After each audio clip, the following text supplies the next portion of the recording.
Welcome to round 5 of the What If tournament. And in round 5, we have What If female Deku was an enforcer, which is from Star Wars because I didn't want to use the name of the actual thing because in case the mouse, although I shouldn't be worried about that. What if Whis as a Faunus and Blake's sister? Those are the two what if stories for today. And I did a few live streams earlier today on Sonic Adventures. I beat the game. There's like probably four live streams. You might want to check out if you want to beat the entire thing.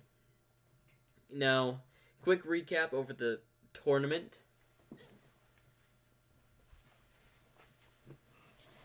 Your what if is the what did you give the Ruby what if Ruby was transported in My Hero, Logan? But quick recap on our current winners.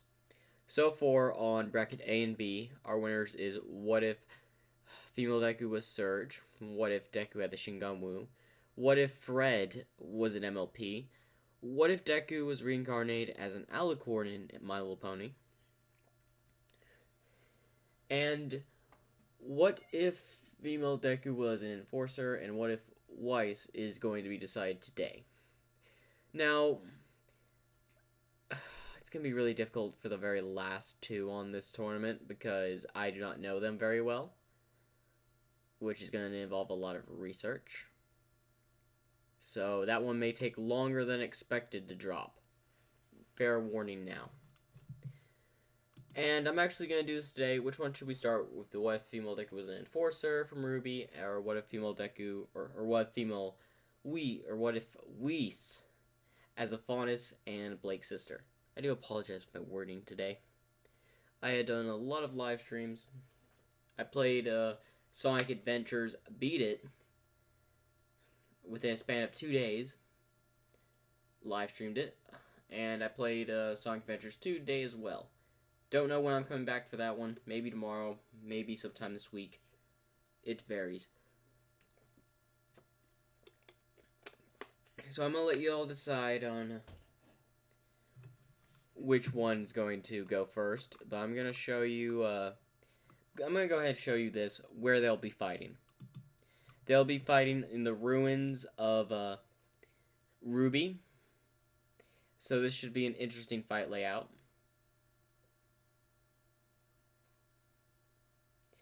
Well, you could suggest that one. What was that one? I forgot about it. You suggested one on a stream earlier today. There's been so much going on today and a lot of gameplay.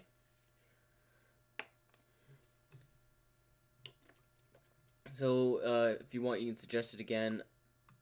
I know I had to do something with Ruby. What if Ruby was a werewolf, I believe? I think that was the one you're referring to. That one is definitely one I'm suggesting right now. In fact, I need to get back to work on chapter 4, or well, sorry, part 4 of the Pirate Ruby series, but hey. I'll get to it when I get to it. If I do make a thumbnail for that one, it's going to be for something else. It's going to be for later. I can't wait to find the Whis Faunus one. Can someone link it? Oh, that is a story I have come up with. I come up with these stories. So these are thumbnails I've put together for this live stream. These are stories I've put together as well that y'all suggested for me to do. So basically, the what if tournament is you suggest your idea, and I'll make a story from your idea. And the winner of the tournament will be put on the wall of the what if tournament winners. It's a thing I'm gonna do.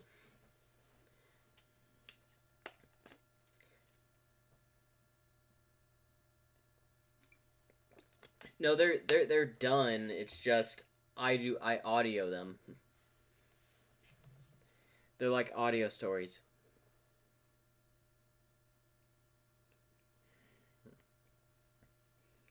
Like this, the live stream is for me to do the audio stories, or well, the Wolf Tournament is anyway. I'm gonna let y'all decide which one I start off with today because usually I just start from the left to right or right to left, but I'm gonna let y'all choose which one I start off with. Do you want to start with the what if female Deku was in Enforcer, which is, or the you like the Foss one? All right, Logan, what's your suggestion? We start with the Foss one. We start with the what if female Deku was in Enforcer.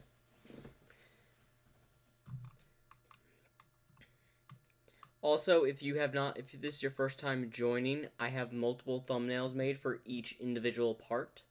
So, hopefully y'all enjoy. That's what I've been doing for the web tournaments. It usually takes me a full-on time span of a week to put all these thumbnails together. So hopefully y'all enjoyed. Okay, we got the female Deku. If anyone else is in the chat, comment what you want, which one to go first. If not, I'm going to have a number. I'm gonna think of a number, and you and Clint John. I'm just gonna call you Hunter. Hunter and Logan. I'm gonna think of a number, 1 through 10. If you get the one that's closest, will go first. Put in your number.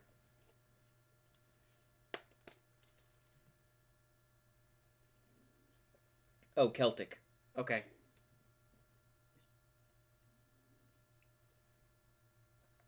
Celtic, got it.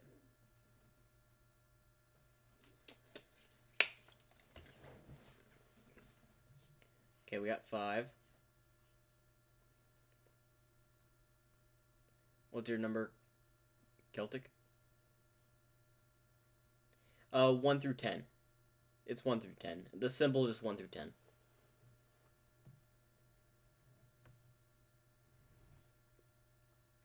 My number was 9, so Celtic got it right. Well, we're gonna start with the faunest one first. Okay. I had prepared for this for a while. Let's get started. I'm gonna go ahead and get started unless you have questions for the story before I begin. If you do, ask now before I start with part 1.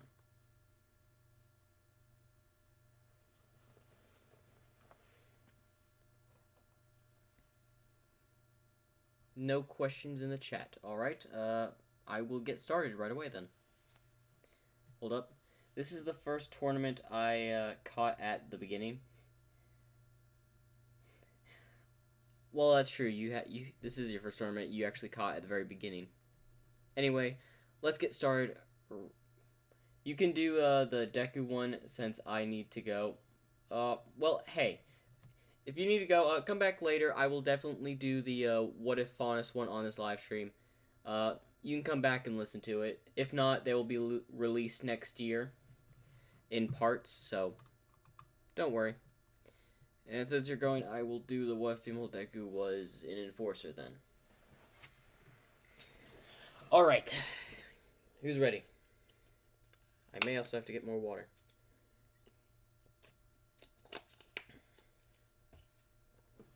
No problem.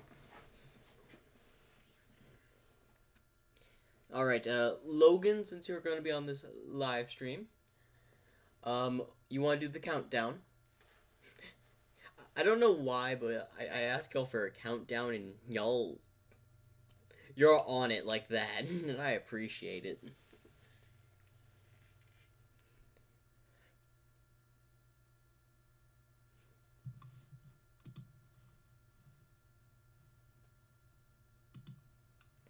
Three, 2, 1. What if female Deku was an enforcer?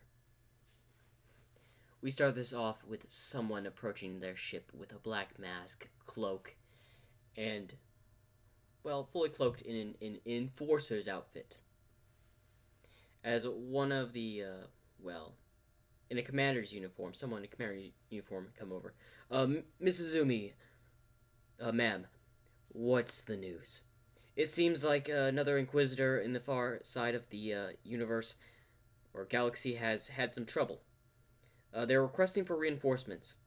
You're the closest one, so they ask for your assistance. Have my ship ready. We're preparing for it right away.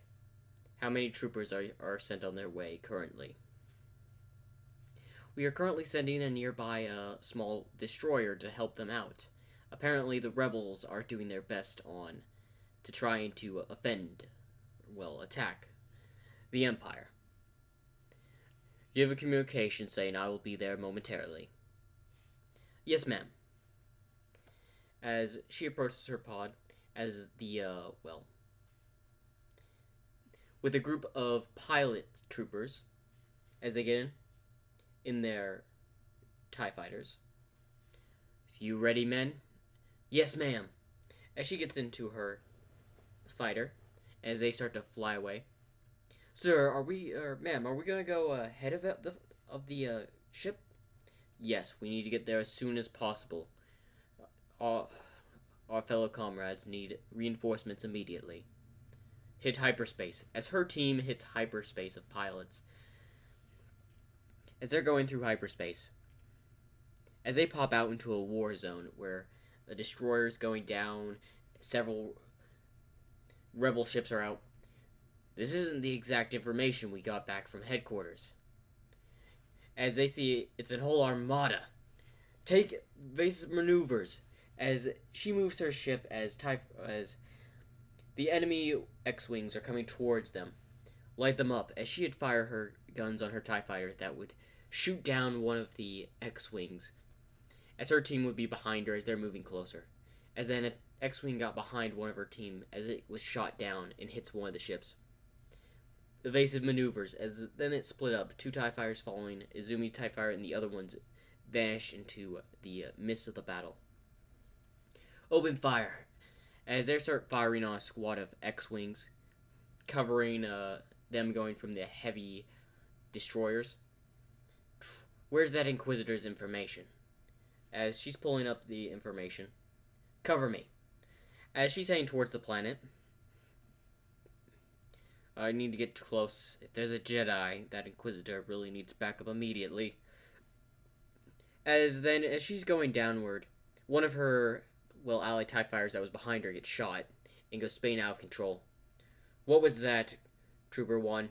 Repeat, Trooper 2 is down. We've lost about 3 men of the squad. Keep moving and get that TIE fighter off my tail. Or X-Wing. Yes, ma'am, as the other TIE fighter just does a full-on flip behind the X-Wing before destroying it. Good work, Trooper. As she makes a hard turn with her X-Wing, going through a heavily rocked area, moving towards the location where the other Inquisitor should be. As she's approaching it, as then suddenly a course of lightning and with the Force hit her TIE fighter from the battle of the Inquisitor and the Force User, as this would cause the systems of the TIE fighter to malfunction. I'm having difficulties with my TIE fighter. I may have to eject. Trooper, going to need a TIE fighter to pick me up. Right, ma'am. I'm heading towards your location now. As she looks, as then her hyper beam has been enabled while they're on the planet's surface. Oh no. As then suddenly she would blast through seemingly into a hyperspace before suddenly her wing colliding off as she would be tossed and her TIE fighter would crash into a red forest. As both her wings had been separated from her TIE fighter. As she used the Force to kick out the wing. Where am I? As she grabs the, information from the TIE fighter. As she steps out, the light blinds her a bit. As she looks around, she's in a red forest. As she would look around before a vision of a young Izumi playing in the park would come in front of her. As she would shake her head, no time to remember. You're a Inquisitor of the Empire. As she looks around before going back to the TIE fighter. Repeat, any troopers, any command. Repeat, any Imperial base nearby. Repeat, copy. This is a distress signal from an Inquisitor. I need immediate pickup on an unknown planet. If you get this message, please come to pick me up. No telling where I ended up after that mysterious force and lightning I assume was from the Inquisitor. Must got my TIE fighter got caught in the mechs while passing by their fighting zone. And it looks like most of my communication and the tie's busted, so there's no way for me to confirmly get back to the Empire. As she touches her helmet, I'm going to need to find where I am. As she looks around, as she goes to a tree by touching it, organic life form sampled a regular tree with interesting of red rose petals. Red leaves, as she would touch the red leaves, feeling them. Unusual planet. Most plants I've come across don't have red leaves like this. And the grass is red too. As she just puts in a little data device as she tries to calculate. Great, made of unknown material. What planet did I land on? Did my TIE fighter take me all the way to the outer rim to an unexplored planet? Well, it did overcharge my hyperdrive. As she had walked a little bit away from her TIE fighter as it suddenly exploded. And there's the overloaded hyperdrive as it landed right next to her. Well, now I know what happened to that overloaded. As she looks around,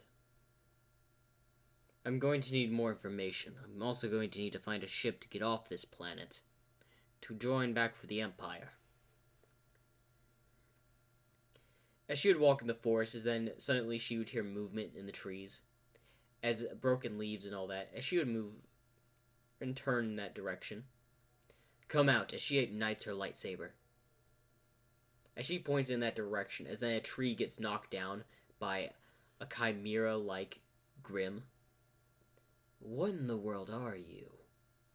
As it charges or sends its tails at her, as she would deflect it with her lightsaber, cutting it off one of the tails of the, chimera Grim. So you're some type of beast of this planet.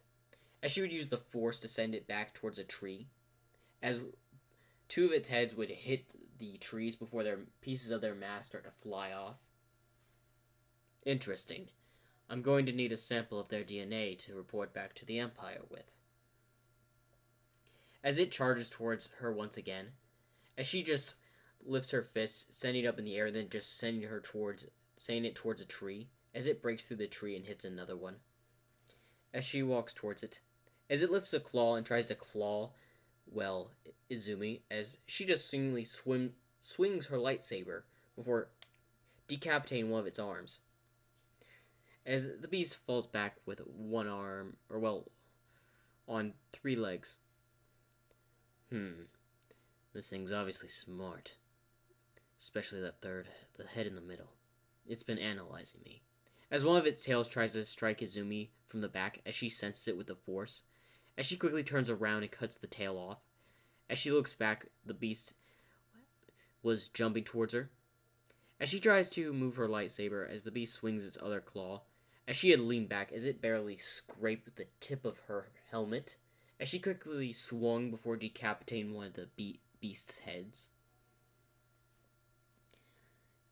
You've obviously learned. You took advantage of my weak spot to try to attack. As then she feels the little scrape on her helmet. Managed to damage my helmet, eh? As she charges towards Izumi once more.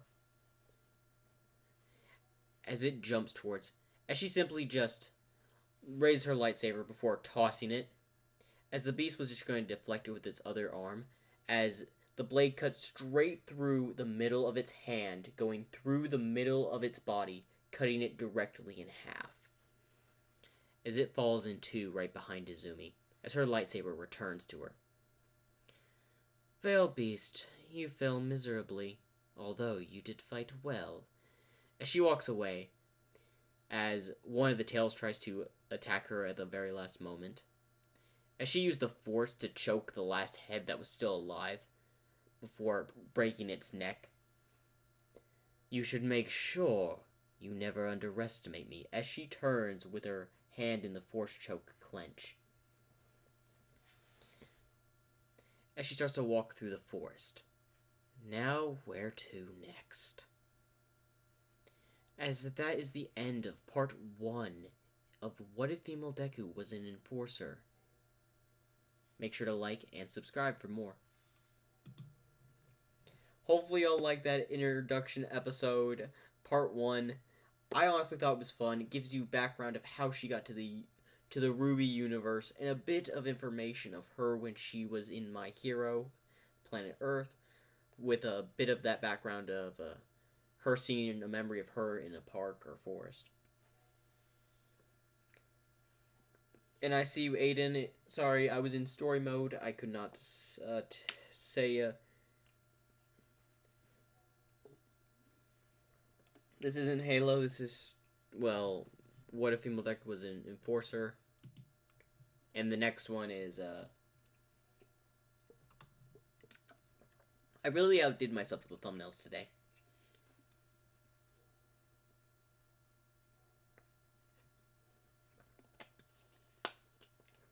I know the first episode was a bit short, but hey. It was an enjoyable, packed adventure acting short, bit of a short part. I still liked it. It was very enjoyable to do. And I had fun making all these thumbnails for this series, and also this one doesn't have too many parts, but the next one has a whole bunch of parts. So hey.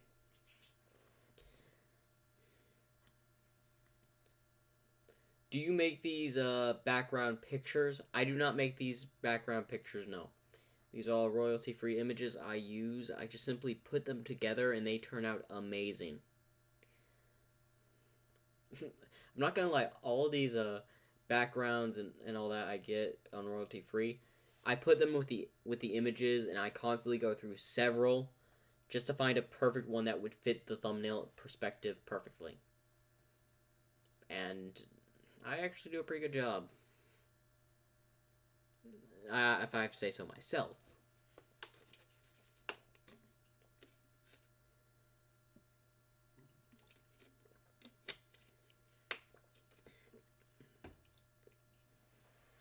Okay, who's ready for part 2?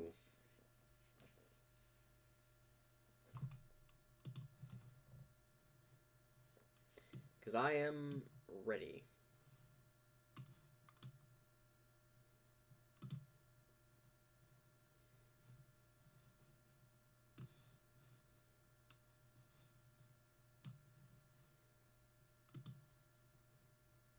Alright, if we're ready, I will start part 2. They're good? Hey, I enjoyed this part, so make sure to like and subscribe. I should have said that in the ending of that. I don't know why I said that, just a thing I constantly repeat. Anyway, I'm gonna get started with part 2 right after I take a sip of this water.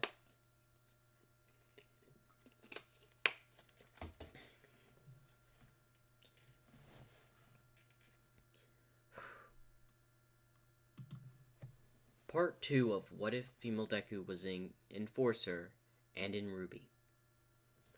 As she's walking through the forest, she pulls out the little few device that she had taken while she got out of the TIE fighter.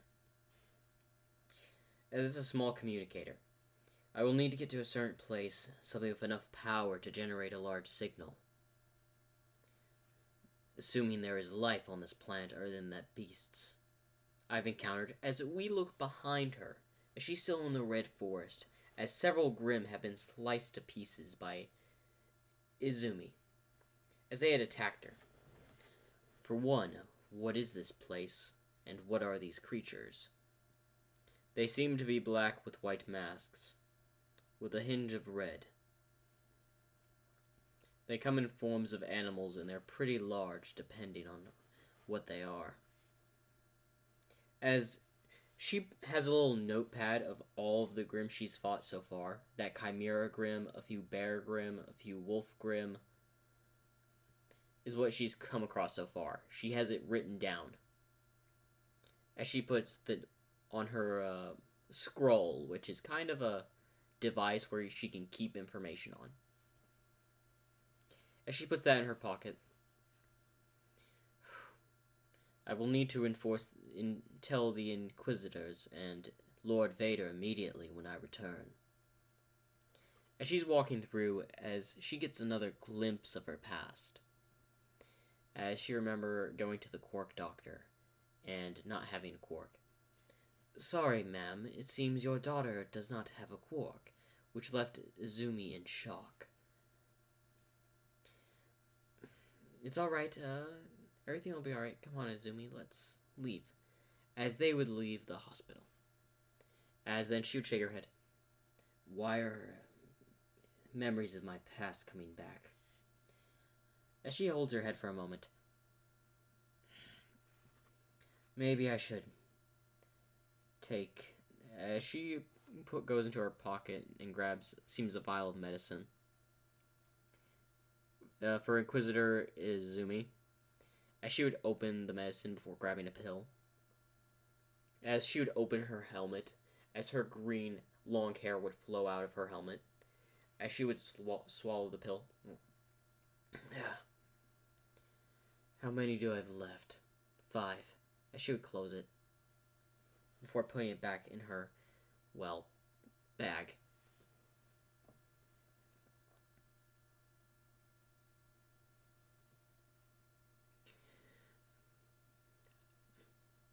Well, whatever they used in Star Wars to gather data is what she had typed her information on.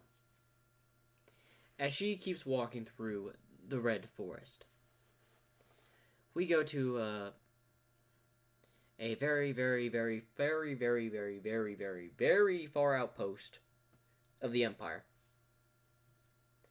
As someone's just looking at the scanner. Sir, for a brief moment, I got a distress signal. As the commander in charge, what is it, trooper? It says it's from Inquisitor Izumi. Although it was only for a moment before the signal got cut offline. I cannot identify the location of Inquisitor Izumi from this signal. As the commander would go over there. We managed to get a signal. How far was it? The signal was, as he would show the number of how far it was. That's far in the outer rim. How are we going to get there? I don't know, but maybe we'll need to send a vehicle or a ship to go pick her up. 1, we do not have the exact location. All we know, she's somewhere out there in the outer rim. Most of our vessels don't even come back from that area. Wait for a confirmed signal that she sends to us. Then we'll send a destroyer to go pick her up. Yes, sir. As we go back to Izumi, who's been wandering through the forest. As she would leave the edge of the forest before coming to a cliff. As then suddenly, she would hear crows. As she would look up and see 3 giant crow Grimm above, as they seem to be coming towards her. I guess this fight isn't over. As she ignites her lightsaber, as they send their feathers at her, as she seemingly swings her lightsaber, blocking all the feathers, deflecting them and cutting them in half. As one would charge right for her, as she would jump and spin as she would cut one of the wings off, as it would just fall down to the chasm. Before another one would seemingly fly away, as that last one would send more feathers at Izumi, as she would use the force and stop it before sending them right back, as it would pierce the crow Grimm before falling onto the ground. As she would approach the injured crow Grimm before stepping on its neck, and leaning the lightsaber is, let's see if you can speak. Tell me, where am I? as she would apply more force to her foot, squishing the neck of the crow grim as it tries to claw her with its other wing. That's not broken, as she similarly swings her lightsaber, cutting off the top half of its wing. As it crows out, "It seems you're nothing like a mindless beast," as she would raise her lightsaber, as the glow would reflect off her helmet as she swung down, we would hear a large crow grim noise go through the forest, as several crows and all that would come from the tree line. As she would look down the mountain and see people fighting the crow grim that went elsewhere, and seemingly a scorpion. As she would pull up some binoculars, as she would zoom in, as she would watch Team Ruby as they're fighting with the crow grim, and then would look at Team Juniper, if I remember, fighting with the scorpion. They're not skilled, but they're a skilled bunch of students, I presume. As she would look around, as then she would definitely take an interest at Ruby as she would zoom in. She has a very large connection with the Force. Interesting. I can sense it from here, as she would put the binoculars away. As she would go up the mountain and decapitate the crow grim. As she's in the air, she sees Izumi, as they would lock eyes before she went back down. As Izumi would just turn around before walking back in the forest. Maybe I should follow them. But first, my priority is to get a message out to the Empire. As she would similarly walk back into the Red Forest. As when Ruby landed, she would look back up at the cliff. As Aang would ask, "Hey Ruby, what are you looking at? I saw somebody." "There's no one but us out here. Maybe another team?"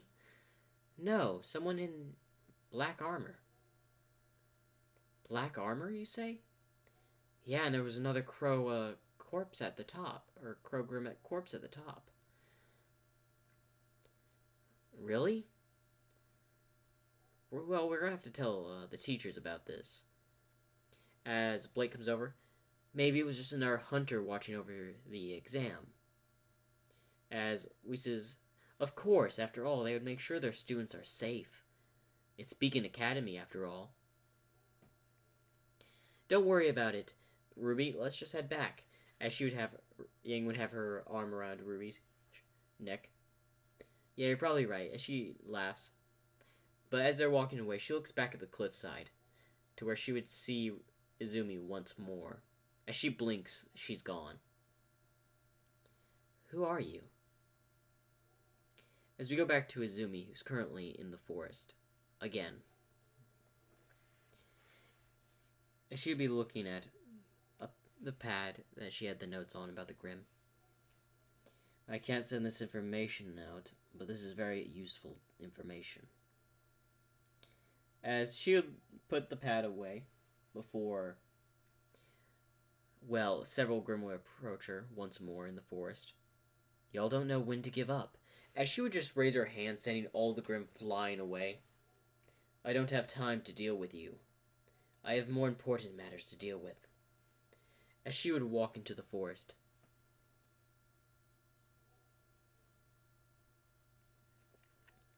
Simply disappearing.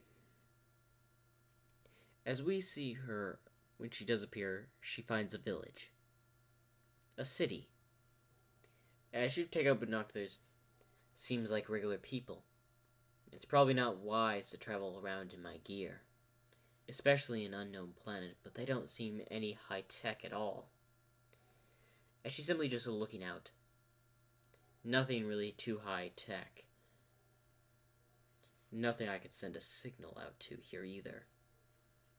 As she puts her pad away, as she then just presses her helmet as it opens up, revealing her long hair and her face once again. As she takes off her helmet, as she would grab a little device, "It looks like I'm going to have to use the cloaking tech that the inventor gave me back on my previous mission." As she would tap her uniform, as it would turn to simple clothing. It looks like I'm just gonna have to go by foot. As she has her lightsaber just still wrapped around her waist, but still has a cloak. Still has like a black cloak. But she's wearing now casual clothing. As she would walk down the hill towards the city, as she would walk by people. As then she would see a shop before she would hear something inside. As she would open the door, as she had found what seemingly is a dead faunus, as she would lean down, and she would analyze, someone that's part beast. What type of people are in this world? As then she would hear sirens coming, as she would quickly lift her hand away from the corpse. I'll need more analyzation. As then she sees, well, a book, because this happened to be a bookstore. As she would grab one, before seemingly walking out, as then the police would arrive as she's walking away. As she would look at the book, dust. What is this dust? As she would then just walk back into the forest because she doesn't trust anyone in the city. As she would get back into her enforcer outfit, as she would open the book. Dust is magic. For instance, there's different types of dust. There's red dust for fire magic. White dust for, I think, snow magic. Or is that blue? And there's all sorts of patterns, dark, light, earth. A whole bunch of dust patterns. So this dust is magic. So that's what their gear was using. As she remembers those symbols appearing, those must have been runes of some sort. Nothing I'm familiar with, anyway. I can speak their language, apparently. They're more towards my native language of my home world. As then she would remember people laughing at her. As then she would move her hand before hitting a tree, as the tree would simply fall over from her strength.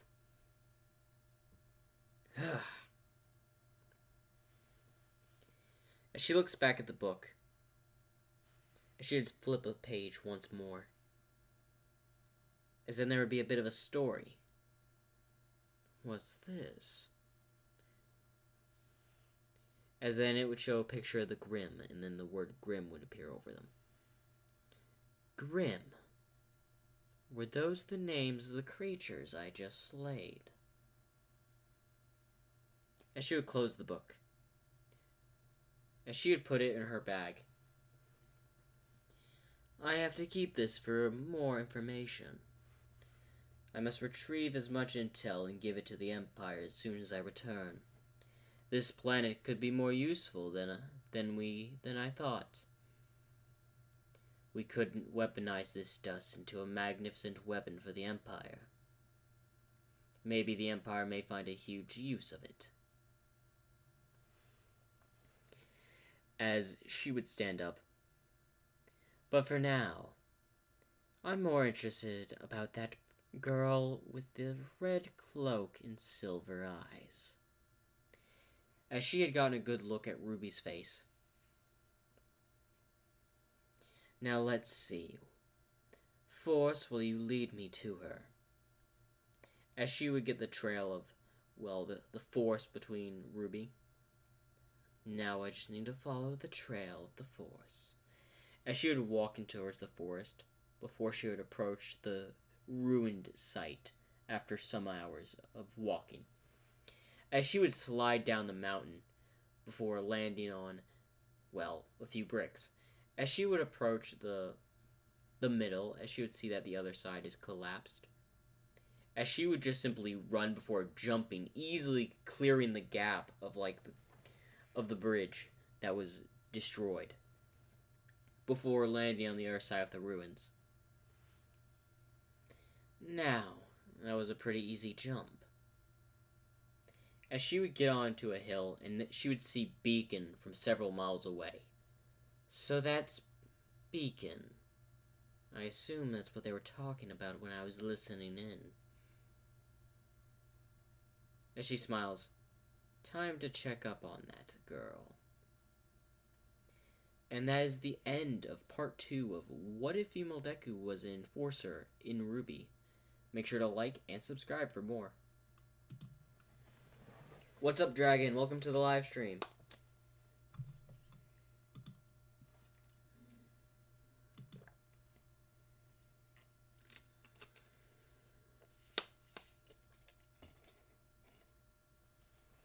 You're getting better on arriving much earlier. Well, Eunice Logan, I already did like several live streams today. In fact, I had to cut one short, start another one because things happened, and then I had to figure out how to fix an issue with a game to get uncaptured, but you know. Not to be that guy, but dust is not magic. It's not. I thought it was the term of magic because, nothing much, just, no Master Duel. Well, I didn't know. I thought, like, dust was, like, a form of magic. Yeah, you're getting better at joining early.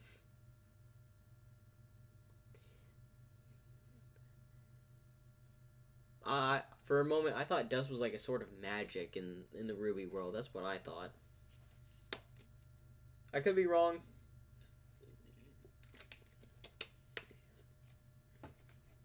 People interpret it as magic in their world a little bit, I think. But anyway, I finished with part 2. Now part 3, where we get introduced with Ozpin. This is a 5-part series, by the way. Is there any recaps or anything y'all want to ask me in the chat before I get on to part 3? Now this will probably be the longest part, I think. No, it's not, plus dust doesn't work off-world. Well, known fact to the people of Remnant. So they don't know if dust works off-world. I don't know what dust is aside from element crystals. Well, I watched Ruby, and I'm pretty sure they had the ability to use, well, just magic in terms of lore-wise is when I was watching the show. Although it could be outdated because I watched the show up to season 8 8. A long time ago.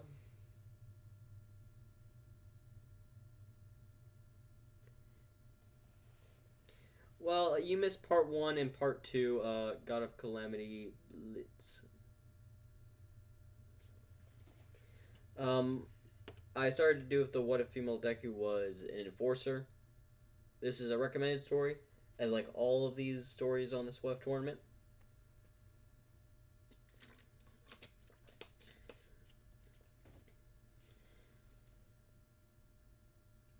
Yeah, story. I get. For this round, we have What If Female Deku Was an Enforcer, which this is part 3, by the way. And then we have What If Female Deku, What If Weiss was a Faunus and Blake's sister. I'm on the topic of female Deku, so that's just on my mind at the moment because I'm doing this story. Now this one, all that. Only the maidens, Ozpin and Salem can use magic. Yes, but fun fact, in the past, in term of lore, if y'all want me to spoil, tell me now, because I know the lore thing. In the past, everyone could use magic there. Then it got turned to the earth. Hence the crystals. Brief description. No, the people of Remnant know dust doesn't work off-world, and the powers people have are basically magic. True. But the Empire doesn't know that. Oh, did I spoil it? I do apologize. I do apologize. It's just a minor detail, basically, though. It is a minor detail that most people overlook in the story anyway when they watch it. In fact, I only told you just the really brief version. But I'm not gonna spoil it anymore. I do apologize. Anyway, shall we get on with part 3?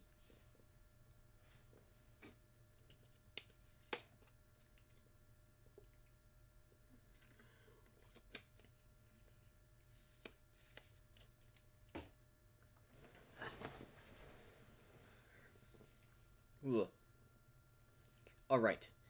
Can I get a countdown going in the chat for part 3? Only the first generation of humans could use magic, but after yeah, I'm not gonna read that because of spoilers.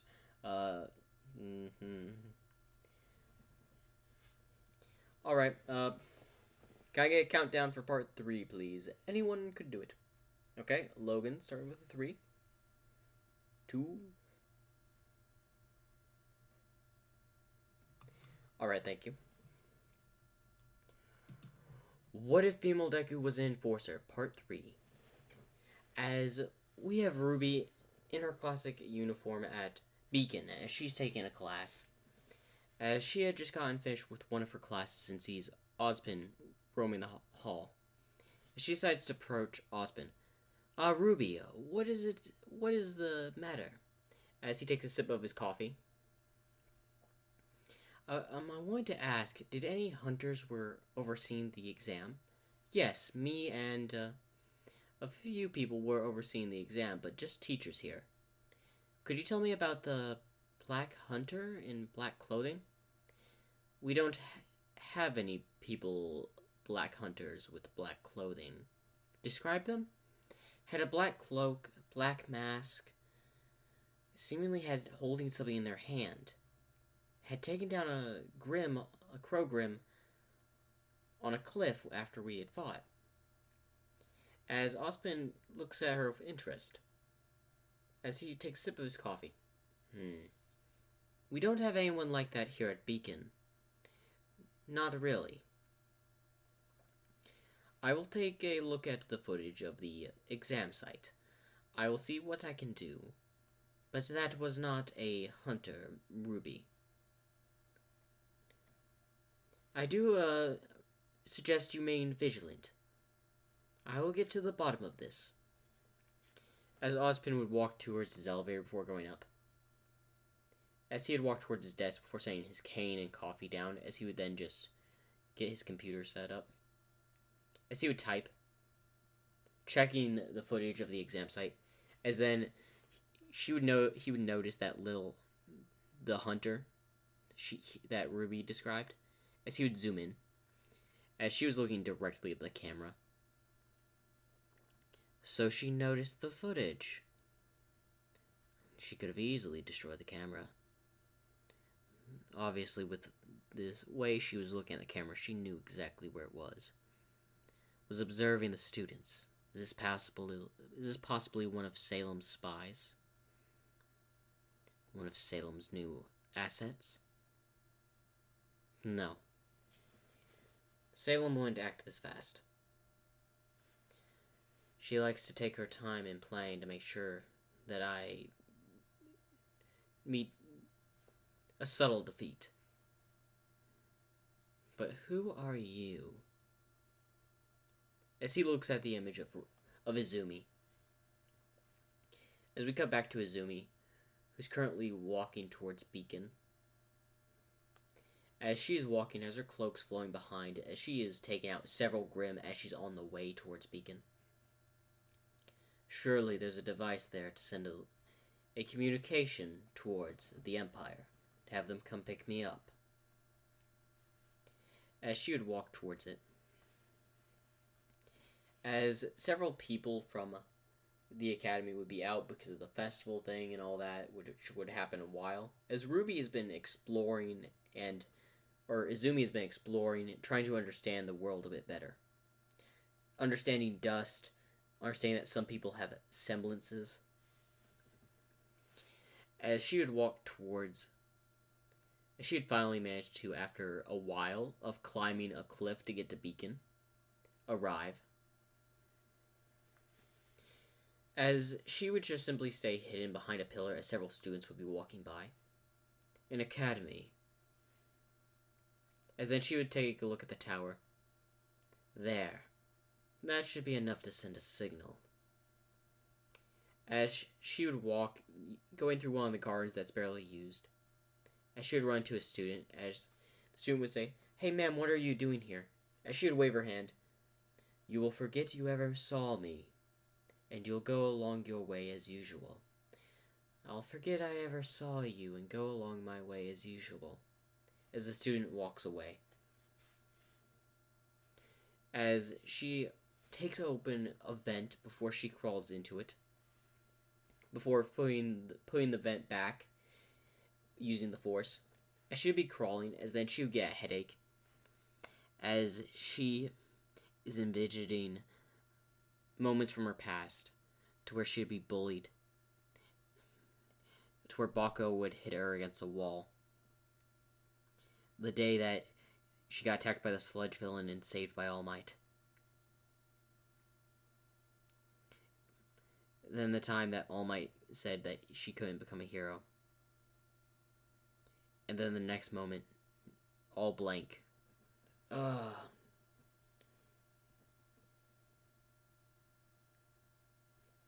Ugh. My head.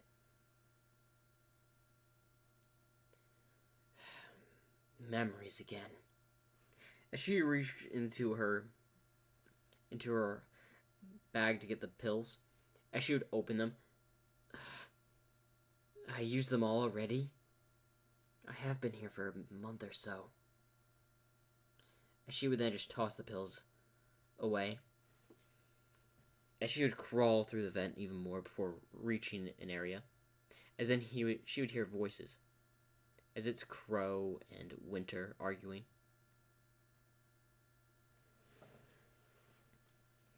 As he would listen in. Uh-huh. What's this? As they would talk about the fight. So how was your mission when going after Salem? They're trying to find information. Not well. As they approached the elevator, as Izumi was listening. Interesting. As before they get in the elevator, she leans down and throws a device at Crow's jacket. As she would then connect it to her headset, as she would listen in. As they would get in the elevator and go up. As then she would hear their conversation between Crow, Winter, Ozpin, and so forth. His inner circle. Interesting. As she would wait before they all left. Before she would just jump down into the elevator and take it up. As she would get up and walk towards the computer. As she types on it. Note, there's a password. As she would use her tech and just hack into Ozpin's computer. As she would put all power through a device she connected towards it to send a signal out towards the Empire. There. That should give a signal out towards the Empire. They should be able to pick me up. As the signal is going through, as she noticed the elevator's coming, she looks at the percentage, 53%. She quickly puts it under Ozpin's desk, still connected into his computer. As she then would just jump onto the ceiling. As Ozpin had come back. Forgot my coffee. As he's about to leave, he turns back around thinking he saw something. As he walks towards the desk, he pulls his cane up just to block Deku's swing. As his cane somehow manages to block Ruby's lightsaber. As this would shock Ruby, as she would jump back, So you're that hunter I heard about from Ruby. You mean the girl with promise. So you know of her. I've only seen her. Why are you here at Beacon Academy?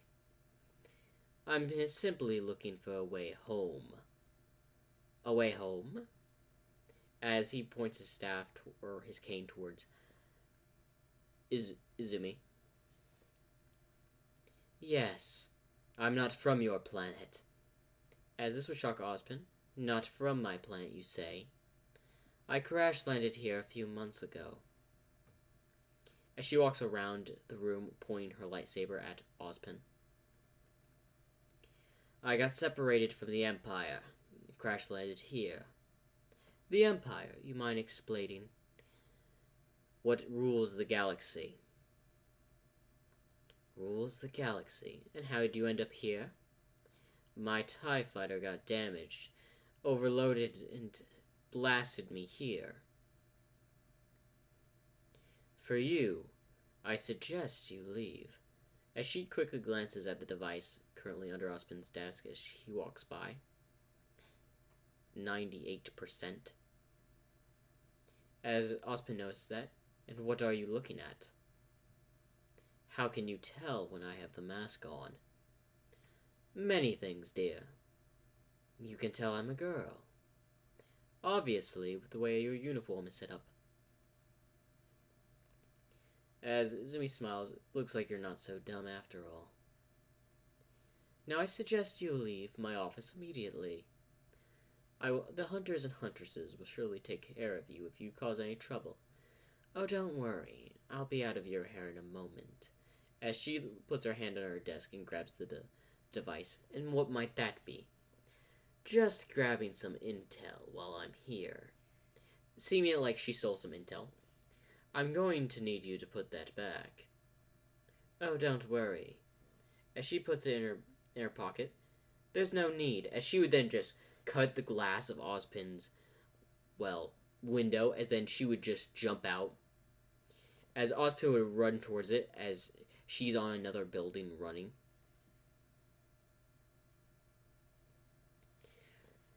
As she would run across from building and jump from extreme heights, as Ozpin would send security, as Izumi had used her lightsaber to break into a wall, and just simply kicked it in before putting the wall back and sealing it with the lightsaber.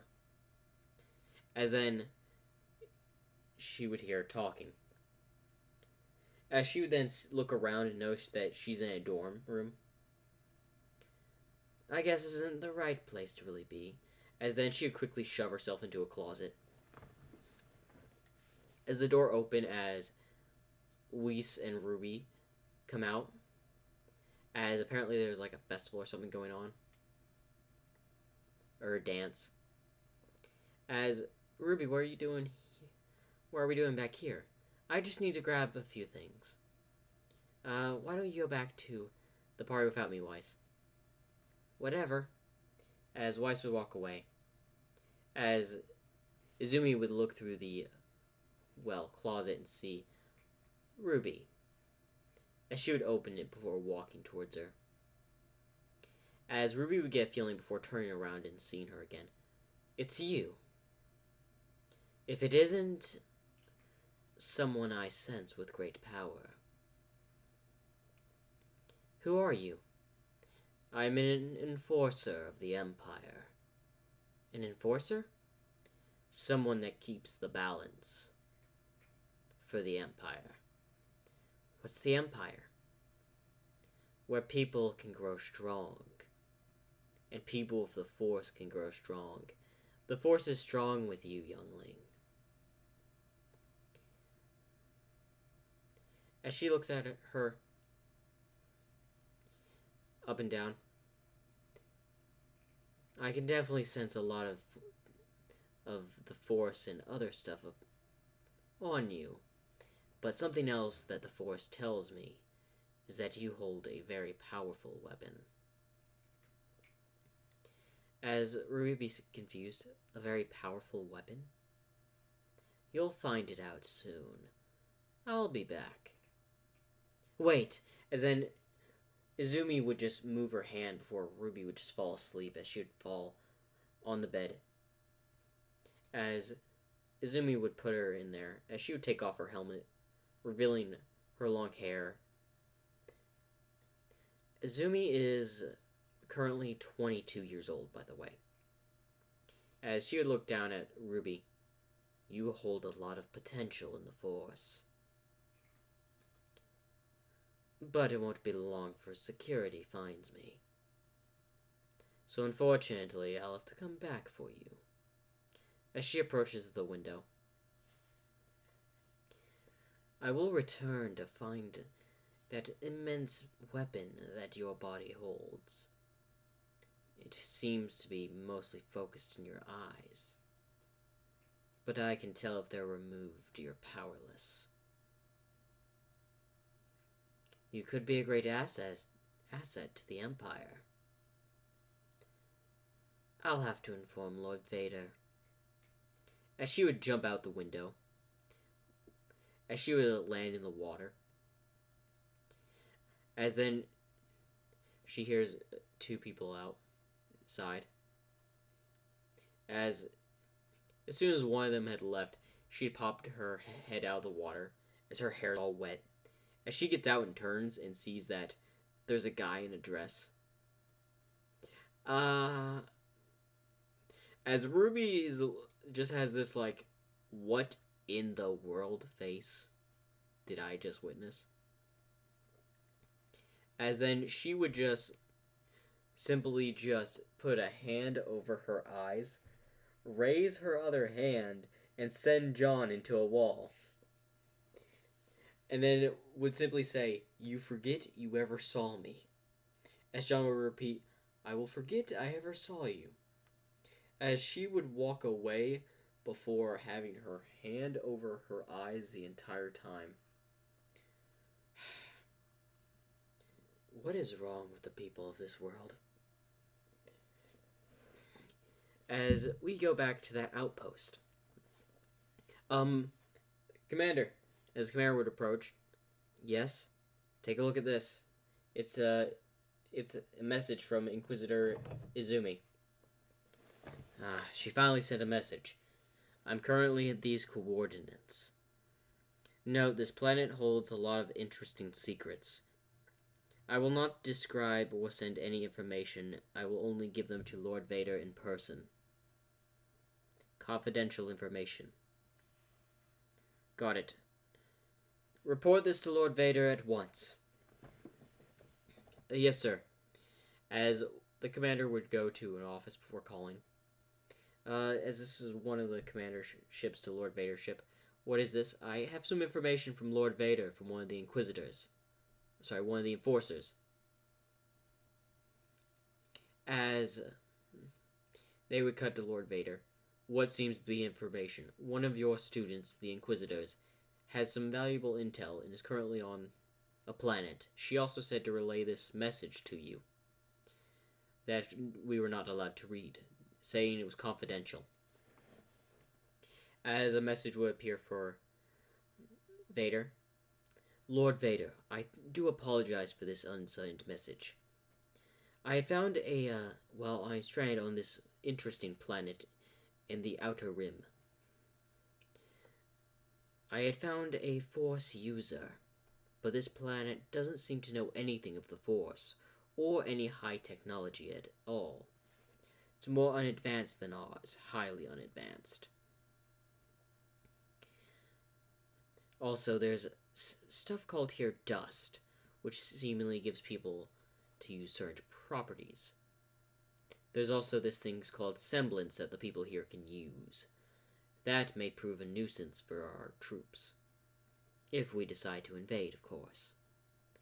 But I also want to tell you about this. I had felt someone with a very strong Force presence on this planet. If permission, I think she would make an valuable enforcer for the Empire. But I will let the decision be up to you, my lord. This planet is also full of Grimm, creatures that seem to be very powerful and not underestimated. I'm currently saying this from Beacon Academy. I don't know if it'll be around by the time of your arrival. I feel the Force is working within both the light and dark here, but currently I feel a large evil presence moving towards Beacon. I do not know if I'll be staying here, but I will stay here for reinforcements to arrive. Take your time. As the message ends. Can you get a message out towards Inquisitor Izumi? We can try, but it seems like the signal's been cut off. Send in a destroyer to get her. She's a valuable Inquisitor for the Empire. As the commander would nod before establishing a destroyer to go to that planet.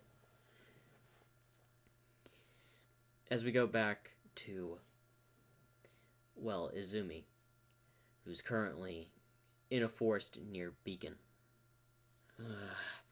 As she would lay down, I just need some rest. I guess I used too much of my force powers. As she would lay down before she would have a dream. As she wakes up, like in a ship, as she would see an enforcer, someone in Enforcer's uniform. Stand up, youngling. As she would stand up, as she would be given a trained lightsaber. What's this? You will train. You will serve the Empire. The Empire? A place where you can grow strong. As then the Enforcer starts to train with Izumi, as she would block the lightsaber blasts. This planet won't be around for much longer. Why is that? Think about how many people actually care for you. As she would block, using the train lightsaber and train with the Enforcer. This planet is a test site for the destroyer. The death, essentially, will come to this planet. So I'm saving at least one person from its miserable fate. As the Enforcer then would disarm Izumi, as she would get a little bit burned from the training lightsaber that was used. Get back up, we need to continue. As then they would train for quite a bit. As then later the ship would leave the plant surface before being taken to a training ground where other children would be trained to be Inquisitors. Well, Enforcers. As she would look around, seeing several Inquisitors, or Enforcers. As then she would wake up with her hand on her head. I still have memory flashbacks, but why do they keep replaying? As that is the end of What If Female Deku Was a Enforcer in RWBY. Make sure to like and subscribe for more. Well, how do you think of that one? And also, is that Cardin, describe Cardin, I think, what was his name? I think I know the guy, but I need a description to know that.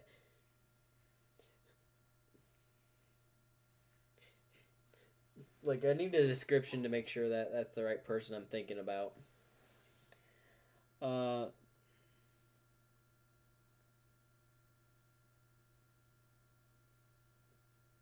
This feels weird. I know it's like a crossover between three worlds. Oh, John. Sorry.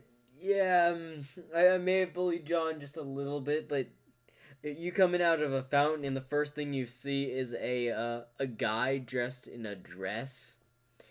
What are you gonna do? I'm sorry. What are you gonna do?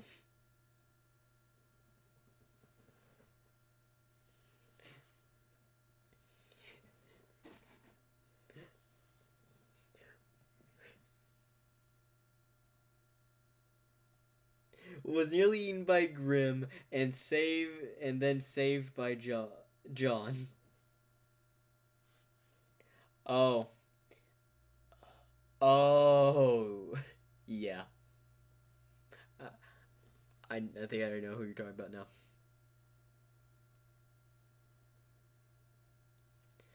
Oh, the bully. The guy that bullied John, yes. I remember him. It was him, by the way. The guy that got knocked out, or, well, the person that was told to leave, was the guy that bullied John. Carden? Yes, that was the guy. And if you haven't guessed, this is going into the fall of Beacon.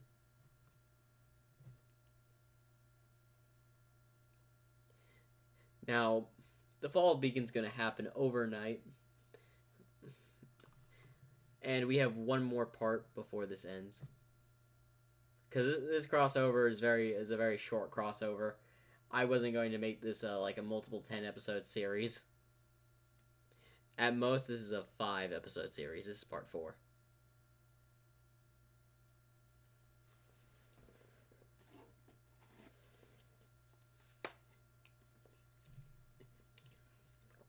What do you think of the previous part, by the way?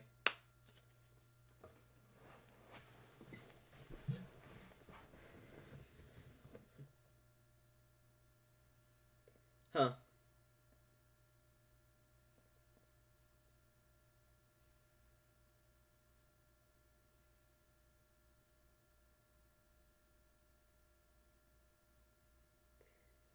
May I know what the that wait, what's in the chat right now? Any questions before I move on to part 4?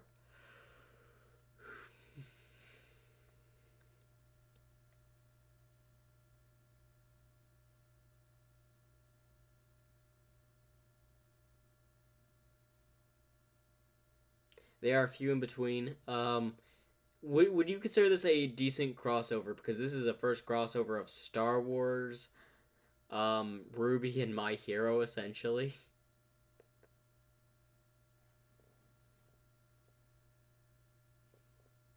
I think it's a decent crossover because I don't do crossovers like this much.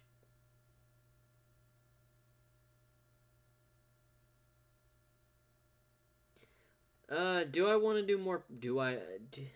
Feels like you want to make more parts to this, but I can be wrong. Truth be told, I could if I want to. Do I? Not really, because the way I'm going is how I planned it. Tolerable for me. Well, this is my first time experiencing a crossover between technically 3 worlds. I don't do stories like this often, trust me. This was recommended, so I was like, let's give it a shot. I don't usually do crossovers in between 3 series. So this was the first for me.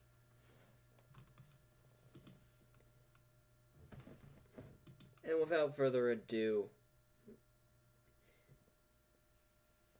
let's get into part 4, because 1, I want to do the amount of action fights in this, because this is the day of the fall of Beacon, so a lot of interesting stuff's gonna happen.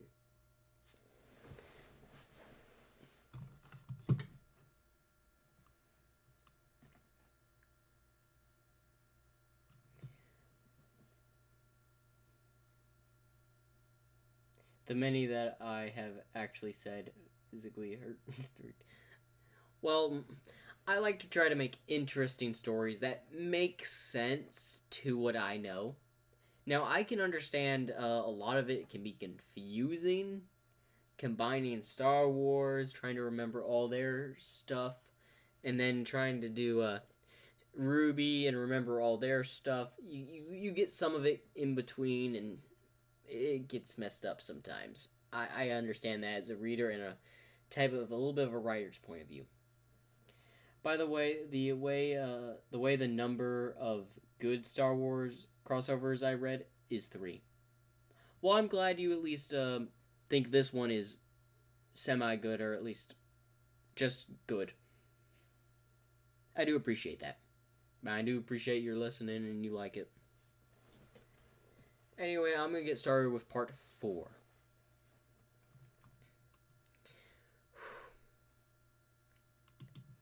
What if female Deku was an enforcer in Ruby, Part 4? As Izumi was in the forest. As then she would hear explosions and all that, fighting, as then she would get up towards, look at Beacon from the forest, as it's seemingly being attacked. As she would be noting the chaos and the fighting all around. It seems like someone's making their move.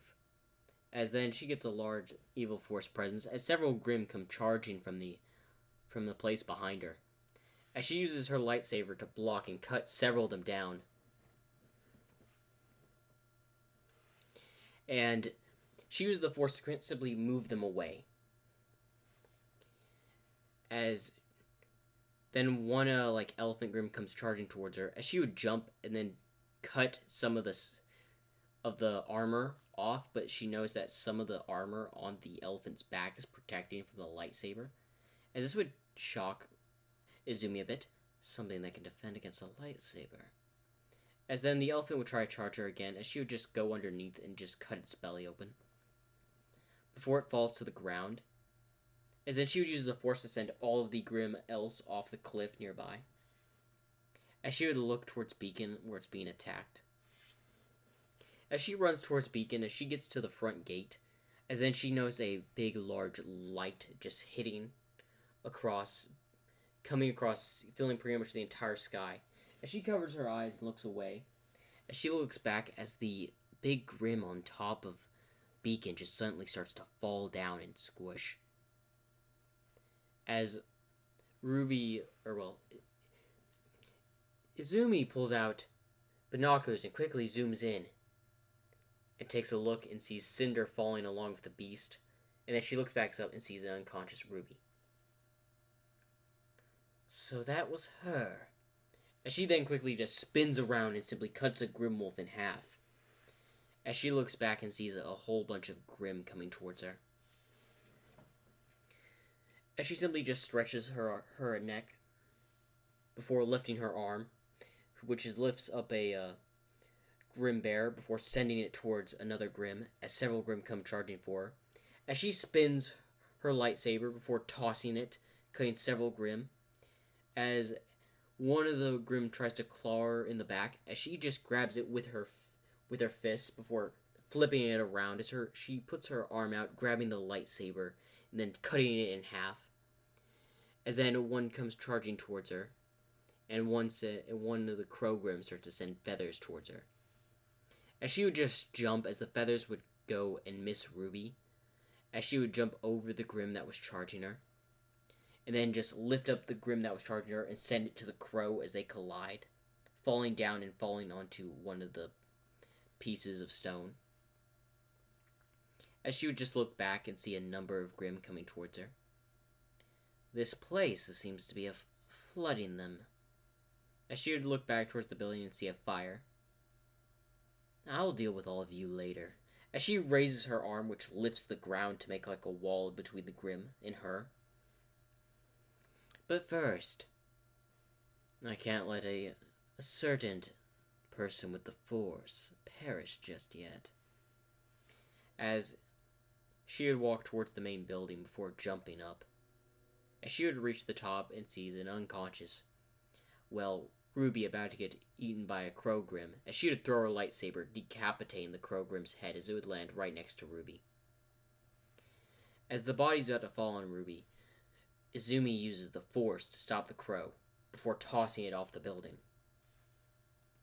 As Izumi would approach Ruby's unconscious body, as she looked down before pressing her fingers against her neck to see if a pulse.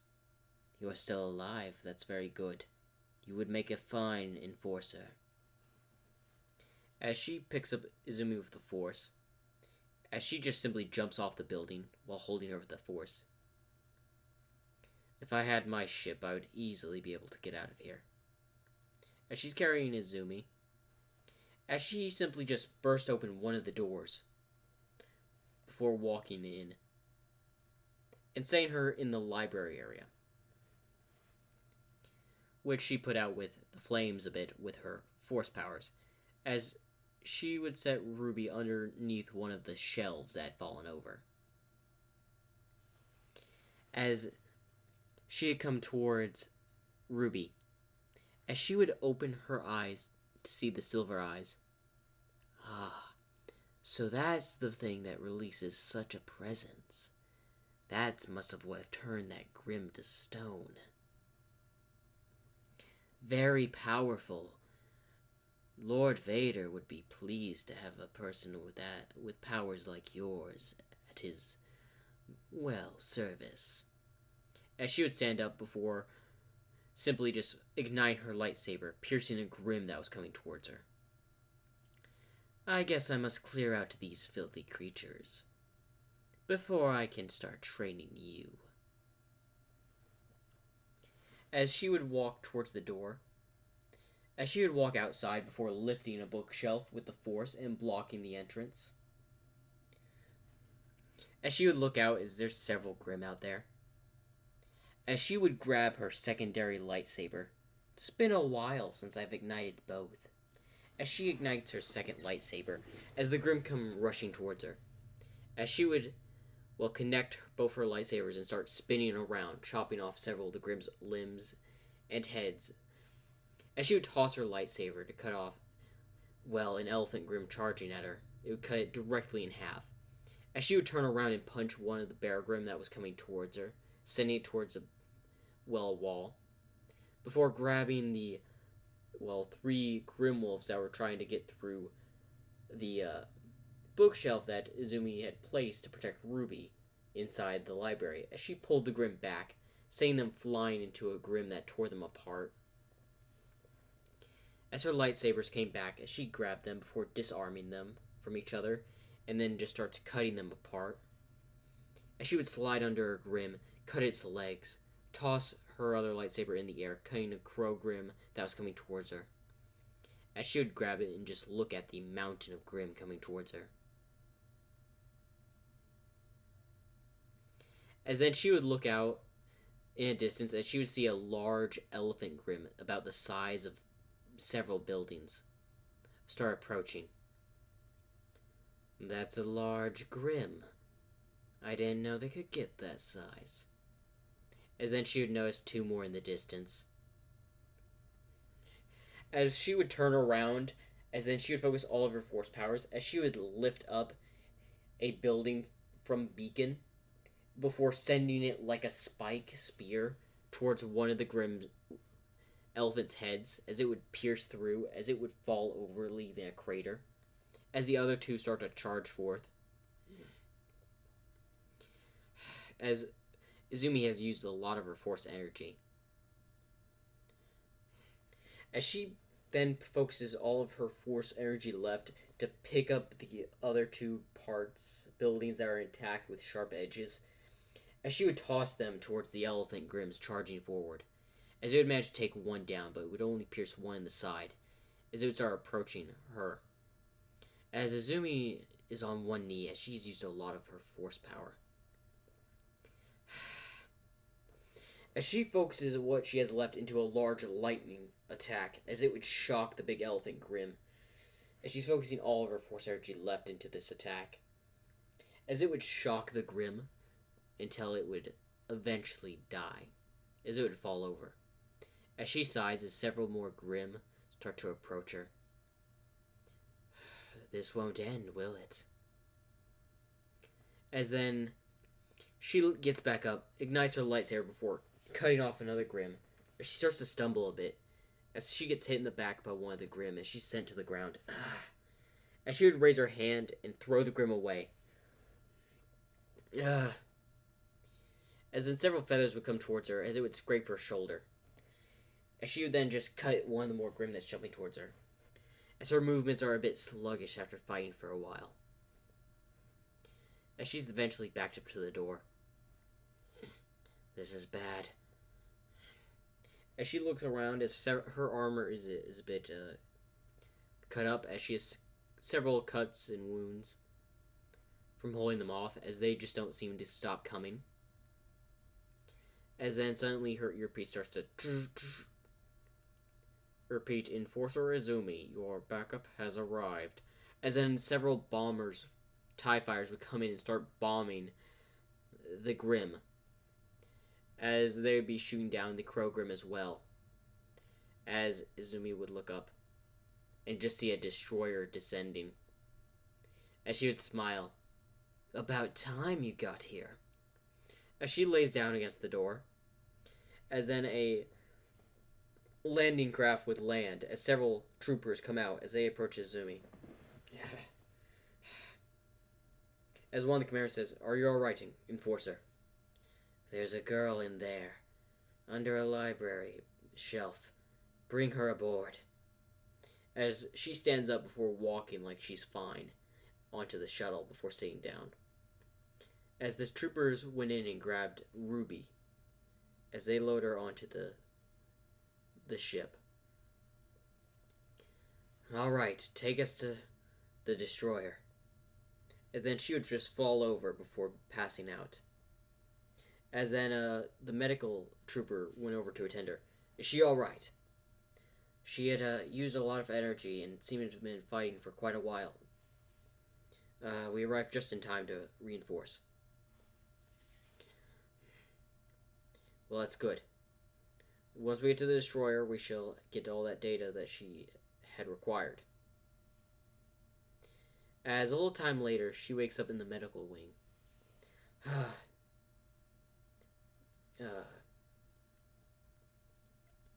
She would shake her head.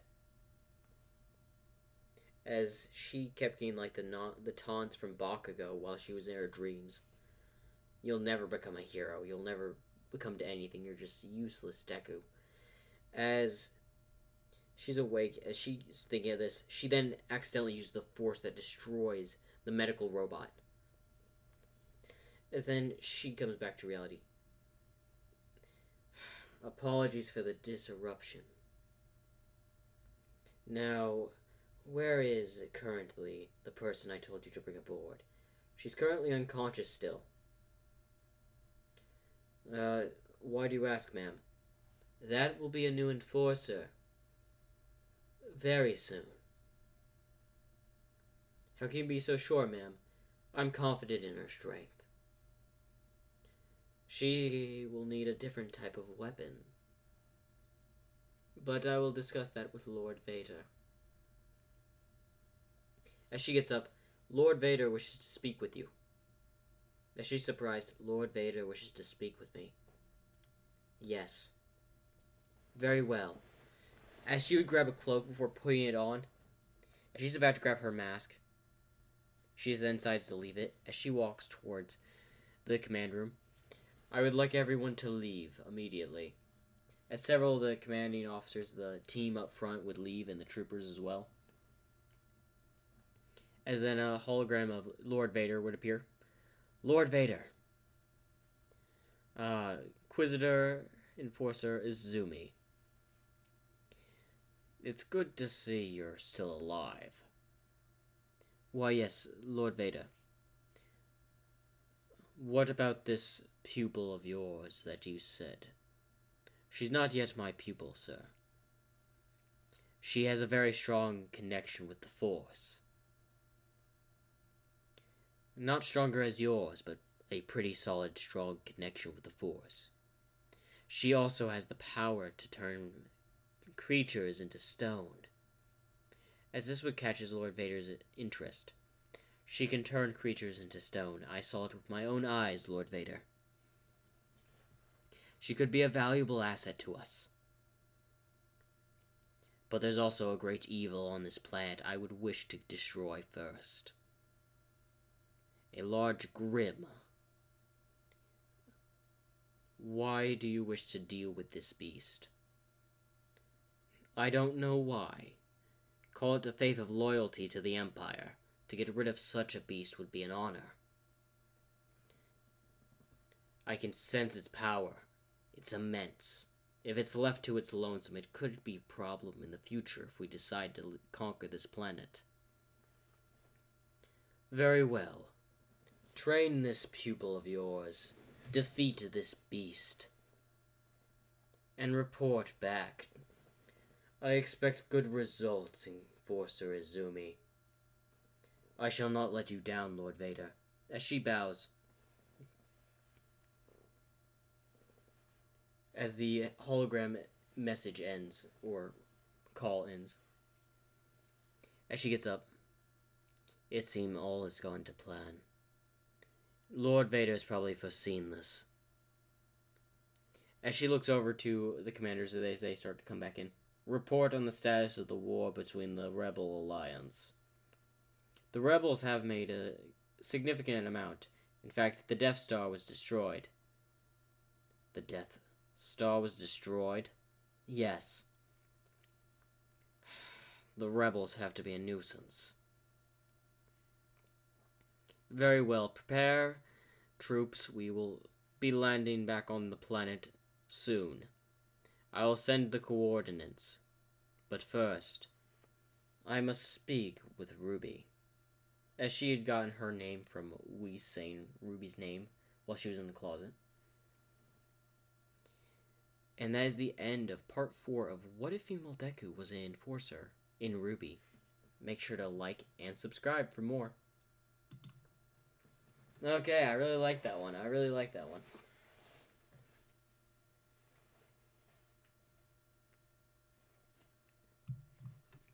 Alright, what do y'all think of that part? Also, I noticed that this in the past, you wouldn't believe, surprisingly, that most just copy and paste said other series in Star Wars and just don't do it well. Yeah. I can believe that. Also, the silver eyes also disintegrate. Grim, I also forgot they incinerated them. Yeah, I always forgot that. Like, I knew it turned into stone. Ruby is too nice to use the dark side of the Force. Just you wait. Because Ruby is still at the age of brain development, teenager essentially. When Izumi was brought into equations in the story, she was nothing but a teenager. You teach them right, you can have anyone use the dark side of the Force.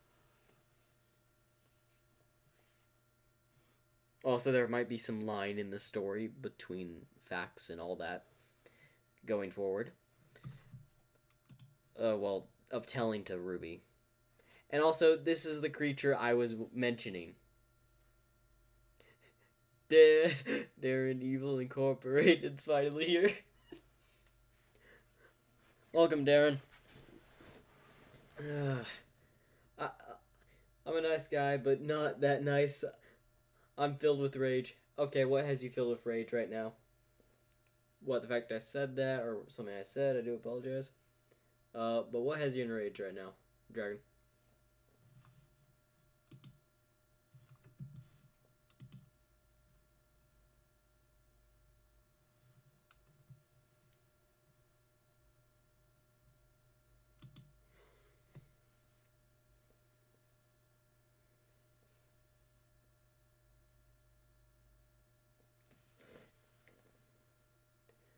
Not gonna deal with, Salem? Technically, if I wanted to, yeah, but they're not gonna deal with Salem. This is Salem's secret weapon.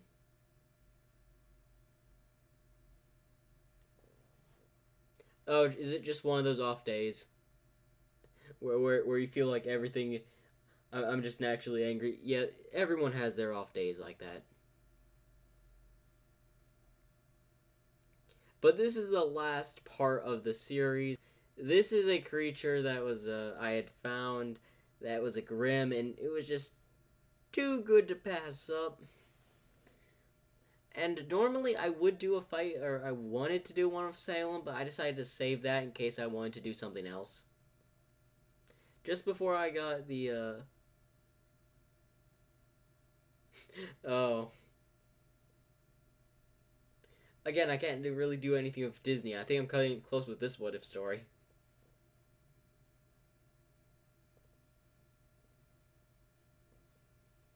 Alright, who's ready for part 5, the last part?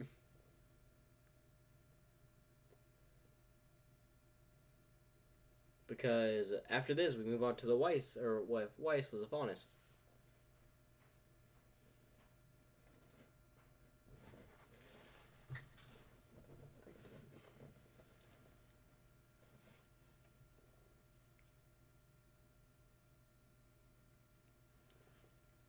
So, all right.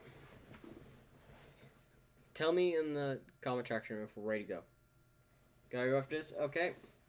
No, I could be perfectly calm and happy and then just suddenly get angry over some random thing that has nothing to do with anything. That's everybody, man. That's everybody.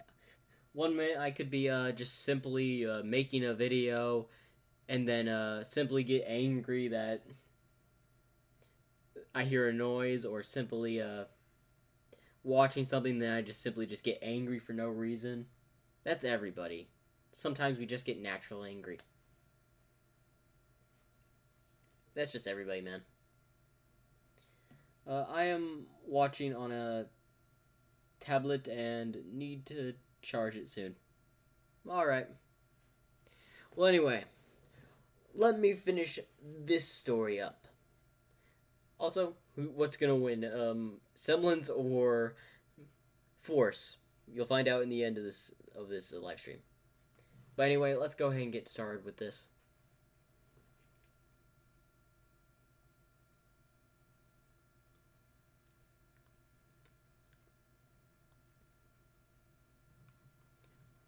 Well, yeah, it does happen. Just anyway, I'm gonna get started with this now.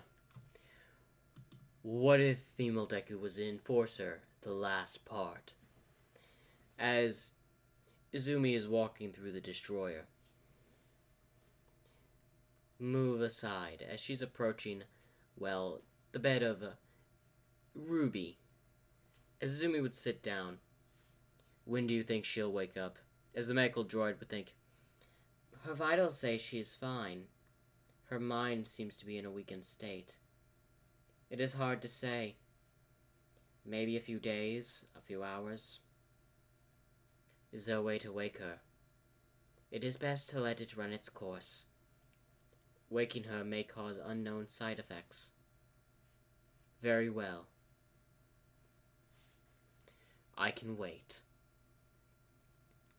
I guess I can discuss with you after I slay the beast that I sense that has such a fearsome force presence. Oh, one second, I have to re-say all that because I forgot to record. How ridiculous is that? I just forgot to record that entire little thing. Okay, that's...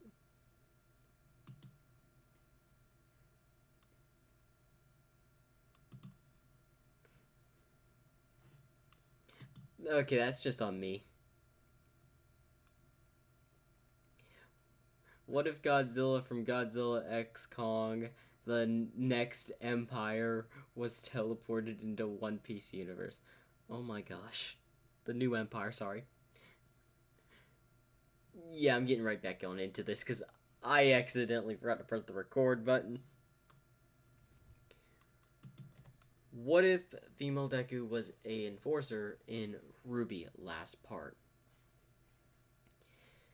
Izumi is walking through the destroyer, heading towards where Ruby is sleeping. As she walks in, she sees Ruby unconscious, and the medical droid there. As she sits down, when will she wake? A few days, a few hours. It's unintentional or unknown currently, ma'am. An estimate? Again, a few days, maybe a few hours. Can't you wake her? Waking her may cause unknown side effects. I suggest we don't. Very well. I shall go and face the creature I had sensed on this planet. And I'll come back and train her when I return.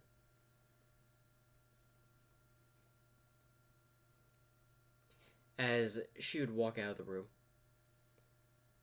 Trooper, prepare my shuttle. Yes, ma'am.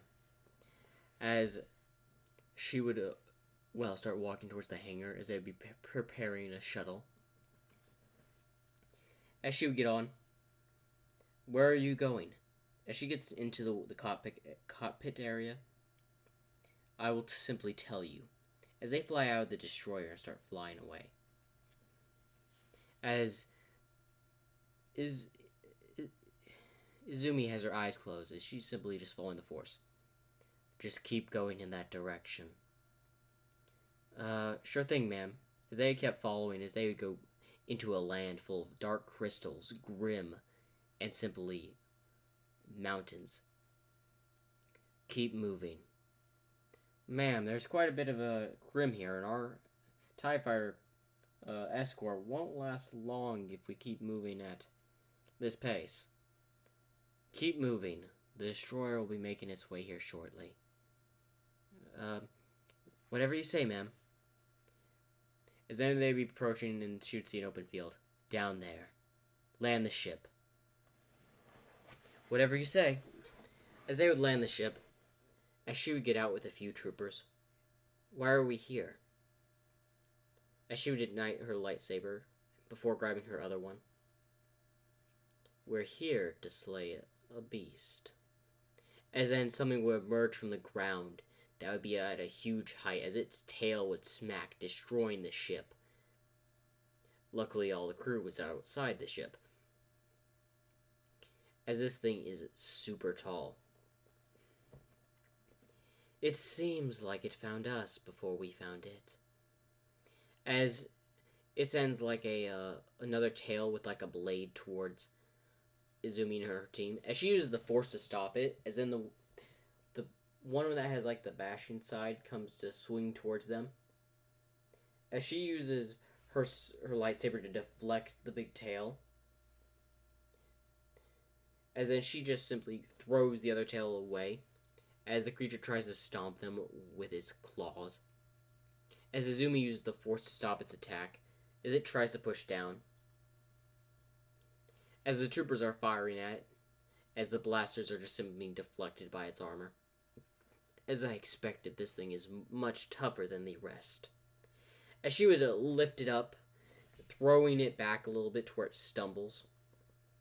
As its tail swings around the ground, causing the troopers and Izumi to get unbalanced a little bit. As she starts to throw her other lightsaber to cut its arm a little bit, as it swings its tail towards Izumi, as she simply just jumps over it. She tries to cut its tail, but it's covered with thick armor, so it doesn't pierce. Very tough. As then a few TIE fighters would come and hit its back, as it would swing its heavy tail, hitting a TIE fighter, causing it to go down. This creature won't go down quite easily. As then the destroyer would come overhead and start blasting, bombarding the ground towards its location. Hitting it several times. As Ruby sees that it's trying to send its large tail to go pierce the destroyer. As she would use the force to pull it back before saying one of her lightsabers that would cut through its armor a little bit but wouldn't cut through the entire tail. As then she contacts with her helmet. All TIE fighters focus on the tail that has the wound on the cut. As they would simply just do that, as they would focus their fire on there till the bladed tail would fall off. As then now the creature would focus on Izumi, as it starts to try to hit both of its fists on Izumi, as she used the force to hold the creature back. As some of the troopers that were still alive on the ground start firing. Ma'am, we need to get you out of here. As Izumi starts to back up with the troopers, as the creature is getting bombarded by the back, it decides to focus on the TIE fighters. As another landing ship starts to land, as the troopers start to board. As the creature sees this, as Izumi just jumps away before simply moving the starting to fly ship away from where the tail was going to hit it and the troopers that were inside. As the creature tries to use its horn to pierce the ship, Izumi would then just throw her lightsaber, cutting the horn off. You may have strong armor, but it's not invincible. As the creature swings its tail towards Ruby, as she would just simply use her lightsabers to block it, as its sparks are coming off the lightsabers, as she's using all of her strength to keep this thing back. As then a heavy shot would hit its armor on its neck, as it would move its tail to try to hit whatever hit him. As Izumi is currently on the ground, as one of her legs had just fractured, as she had used a lot of her strength. You gotta be kidding me. This thing's no joke in terms of strength. As she sees the thing going around, as then she sees the little vulnerable neck piece that was shot off by the TIE fighters. There you are. As she would then just connect her lightsabers before tossing them. As they would pierce and go inside the neck of the Grim, as she would use the Force to ignite them, as it would just seemingly cut the Grim from the inside, as its head would fall off, as its body would go limp. That was good. It's gone. As she would, limping with her leg, walking towards the dead Grim, as she would put her foot on its head. You had such a presence, the Force had sensed you. There's another evil on this planet, but I'll deal with it when it comes to it. I need to get back to the Empire. As a ship would land, as the troopers would run towards Izumi, as she would be taken in as a medical droid would examine her leg. We need to get you to the medical wing immediately. As she would be taken back aboard the destroyer before being taken to the medical wing, as they would help with aesthetics to heal her leg. As around this time, Ruby would start waking up. As she would wake up and be a bit confused on where she is, she would immediately look for Crescent Rose but doesn't see it. You're safe here. As she looks towards Izumi. Safe here? Where am I? You're currently aboard the Destroyer-class shuttle. As she's even more confused. You'll understand in time. As she knows she's in a medical room. Is this a medical room? Yes. As then she noticed the cast around Izumi's leg. Why are you in a cast?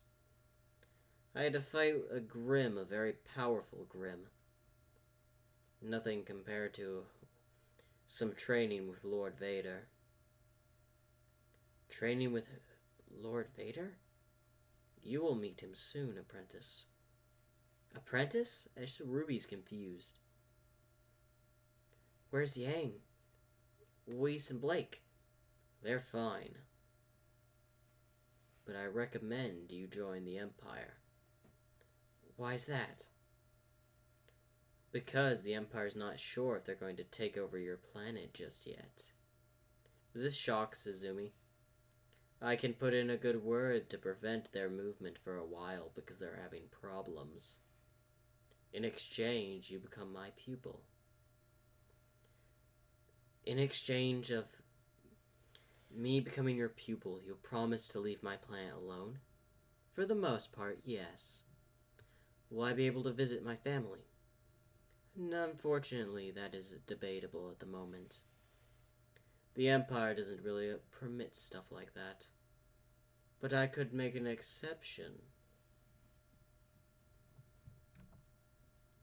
But of course, I need you to join our force. You would make a fine enforcer. Enforcer? We enforce the Empire's rules, policies, and our rule over the galaxy. As she gets up, as she squints a little bit. How old are you? 15? I'm Izumi, a 22-year-old enforcer. You are now my pupil. Follow me. As she would be walking around with a cast around her leg, as she would get to the bridge, as the troopers would look towards her, some bowing with respect. as she would press the holographic pad in the middle, as it would show a map of the galaxy. We're here in the far outer rim. We're not even allowed to be this far out. Then why are you out here? My ship crash landed here. This destroyer barely managed to get here, if I remember. We're still making repairs to the engines. We had to cut through a field that caused a lot of malfunction to the destroyer's outer shield and engine failure. As figured for making an adventure out here to the outer rim. But I can tell you for sure, this is an unexplored part of the galaxy. And the Empire now knows of it. But because it's so far off in so much uncharted galaxy this far out, I doubt they'll do anything for now. But if some more information gets out to them, they may change their plans. So what do you say, Ruby Rose? Would you be an enforcer to protect your home planet from the Empire? In exchange, I can assure you the Empire will not make any movements on your planet. As Ruby contemplates this, before saying yes, as Izumi would smile, your training will start soon. As she would walk out, as the doors would close behind her, as Izumi has a smile on her face. And that is the end of What If Female Deku was an enforcer in Ruby. Make sure to like and subscribe for more. I had fun doing this series. Oh my gosh. And also I understand, like, with the copy and paste thing, like, you should do it yourself. What if Empire teleport into One Piece universe? Can you make Godzilla have two form humans from Monster, and Godzilla did have a devil fruit? I don't know if I'm gonna do that one. I am stomped on video ideas for a while. Plus, I'm doing some live streams on Sonic, because I love Sonic. Sonic's a good game. I've played several of them.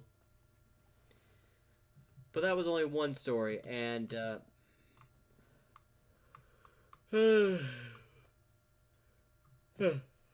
excuse me. Guess I'm a bit tired. Do I need to make this a two-parter? Like, I may have to make this a two-parter. What if tournament part? But hey, part one, doing good so far.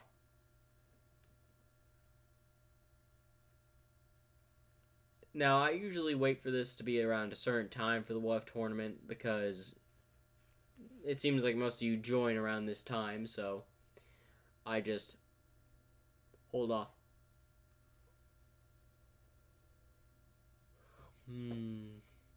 Well, I'm not sure if I'm gonna... I think this is gonna be a two-parter anyway. Most likely.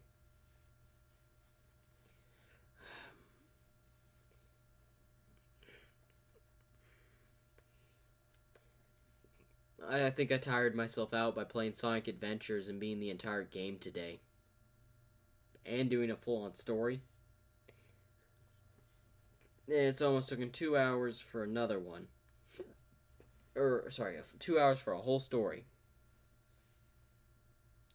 So I'm contemplating right now, do I put this into a two-parter, or do I just wing through it and just do all of it already?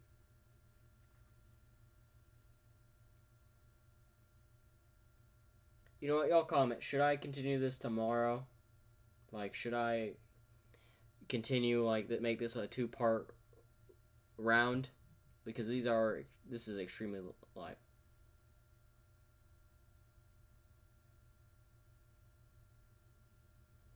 Yeah, you know what, I'm gonna name this part one. Yeah, I'm gonna do a part two of this tomorrow, so feel free to come back for part 2. I am going to continue this.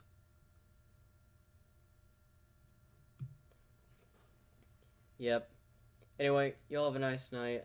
Make sure to like, subscribe, day or whatever, depending on your time zone. Anyway, hope y'all enjoyed. I will be doing this story tomorrow. Tomorrow live stream. Remember that. For y'all that like this live stream series. Anyway, make sure to enjoy. Thank y'all for watching all the way through this, and hit that like button.